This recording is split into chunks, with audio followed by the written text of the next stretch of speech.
السلام علیکم، میرا نام فاطمہ نور ہے اور میں ہفتم جماعت کی طالبہ ہوں۔ آج میں اپنے ہم جماعت ساتھیوں کے ساتھ آپ کو قرآن کی ایک حدیث بتاؤں گی جو صدقے پر مبنی ہے۔ صدقہ ضائع ہونے کی 3 صورتیں۔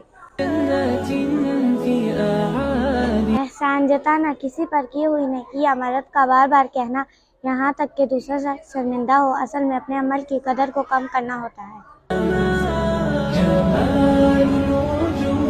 ریاکاری کا مطلب ہے دکھاوے کے لیے کوئی بھی اچھا کام یا نیکی کرنا تاکہ لوگ آپ کی تعریف کریں، اس سے ہماری رمضان کی نیکیاں بھی ضائع ہو جاتی ہیں۔ تکلیف دینے کا مطلب ہے کسی کو جسمانی یا ذہنی حیثیت یا پریشانی پہنچانا۔ کسی کو تکلیف دینا انسانیت کے اصولوں کے خلاف ہے۔